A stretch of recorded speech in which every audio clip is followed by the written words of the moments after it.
Tangan nasib. Pada musim semi, tahun yang indah itu, aku berada di Beirut. Kebun-kebun penuh dengan bunga-bunga nisan dan bumi ditutupi rumput hijau. Semua seperti rahasia bumi yang diungkapkan pada surga. Pohon-pohon jeruk dan apel tampak seperti hauris atau pengantin yang dikirim oleh alam untuk mengilhami penyair dan membangkitkan imajinasi. Memakai pakaian putih dengan kumpulan bunga wangi. Musim semi di mana-mana indah, tetapi yang paling indah adalah yang di Lebanon. Itu roh yang menjelajahi sekeliling bumi, tetapi melayang-layang di atas Lebanon, bercakap dengan raja-raja dan nabi-nabi. Bersama sungai-sungai menyanyikan lagu-lagu Nabi Salomo dan mengulang-ulang bersama-sama arah suci dari Lebanon kenangan kejayaan purba. Beirut bebas dari lumpur musim dingin dan debu musim panas, seperti pengantin pada musim semi, atau seperti ikan duyung yang duduk di tepi aliran sungai sambil mengeringkan kaki mulusnya di bawah sinar matahari. Suatu hari, pada bulan Nisan, aku pergi mengunjungi seorang teman yang rumahnya cukup jauh dari kota yang memesona. Ketika kami sedang bercakap-cakap, seorang laki-laki berwibawa berusia sekitar 65 tahun memasuki rumah.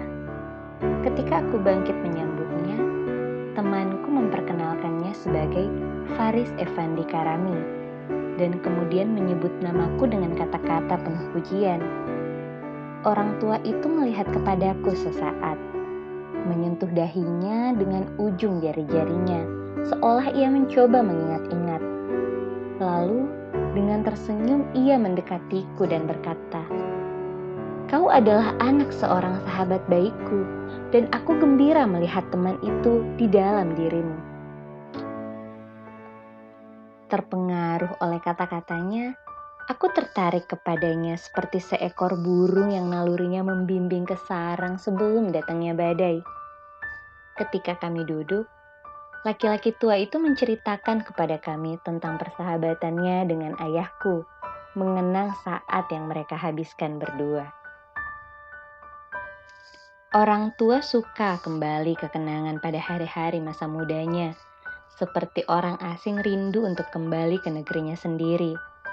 Ia suka sekali menceritakan kisah-kisah masa lalu, seperti seorang penyair yang bahagia membacakan puisinya yang paling bagus.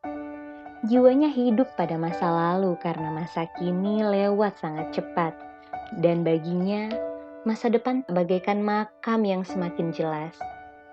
1 jam yang dipenuhi dengan kenangan lama lewat seperti bayangan pohon-pohon di atas rumput. Ketika Faris Effendi akan pergi, ia menaruh tangan kirinya di pundakku dan mengguncang tanganku sambil berkata, "Aku tidak bertemu ayahmu selama 20 tahun. Kuharap kau akan menggantikannya untuk sering berkunjung ke rumahku." Aku berjanji dengan penuh rasa terima kasih untuk melakukan tugasku untuk seorang teman baik ayahku. Ketika orang tua itu sudah pergi, aku meminta temanku untuk menceritakan lebih banyak tentang ia. Ia berkata, "Aku tak mengenal orang lain di Beirut ini yang kekayaannya telah membuatnya baik hati dan kebaikan hatinya membuatnya kaya. Ia salah seorang dari sedikit orang yang datang ke dunia ini dan meninggalkannya tanpa melukai siapapun. Tetapi orang seperti itu biasanya hidupnya menyedihkan dan tertekan karena mereka tidak cukup pandai untuk menyelamatkan diri mereka dari kejahatan orang lain." Faris Effendi mempunyai seorang anak perempuan yang sifatnya serupa dengannya, dan kecantikan dan keanggunannya tak ada tara. Dan anak gadis itu juga akan menyedihkan hidupnya, karena kekayaan ayahnya menempatkannya di ujung tebing yang mengerikan. Ketika ia mengucapkan kata-kata itu, aku menangkap sesuatu yang kelabu di wajahnya. Lalu, ia melanjutkan, "Faris Effendi adalah orang tua yang baik dengan hati mulia, tetapi ia tidak memiliki kekuatan. Orang membimbingnya seperti orang buta. Anak perempuannya tetap mematuhinya, meski ia percaya diri dan pandai.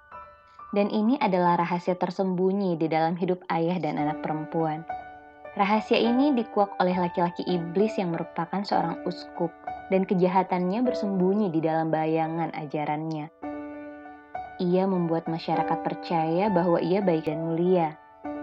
Ia pemimpin agama di tanah beragama ini. Masyarakat mematuhi dan memujanya.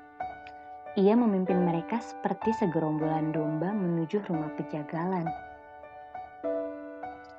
Uskup ini mempunyai seorang kemenakan yang penuh dengan rasa benci dan sifat perusak. Cepat atau lambat pasti akan datang saatnya ketika ia menempatkan kemenakannya itu di sisi kanannya dan anak perempuan Faris Effendi di sisi kirinya. Dan sambil tangan iblisnya memegang rangkaian ikatan perkawinan di atas kepala mereka. Akan mengikatkan seorang perawan murni pada laki-laki busuk, menempatkan jantung siang pada dada malam. Itulah yang bisa kuceritakan kepadamu mengenai Faris Effendi dan anak perempuannya. Jadi, jangan bertanya lagi. Setelah mengucapkan itu, ia memalingkan kepalanya ke arah jendela, seolah ia mencoba mengatasi masalah-masalah keberadaan manusia dengan memusatkan pikiran kepada keindahan dunia. Ketika meninggalkan rumah itu, aku mengatakan kepada temanku bahwa aku akan mengunjungi Faris Effendi dalam beberapa hari untuk memenuhi janjiku dan demi persahabatan yang telah menyatukannya dengan ayahku. Ia sesaat menatapku, dan aku menangkap perubahan dalam air mukanya, seolah kata-kata sederhanaku telah menguakkan gagasan baru. Ia lalu menatap lurus ke mataku dengan cara yang aneh, pandangan cinta, rasa belas kasihan, dan rasa takut, pandangan nabi yang meramalkan apa yang tidak bisa dilakukan orang lain. Lalu, bibirnya sedikit bergetar.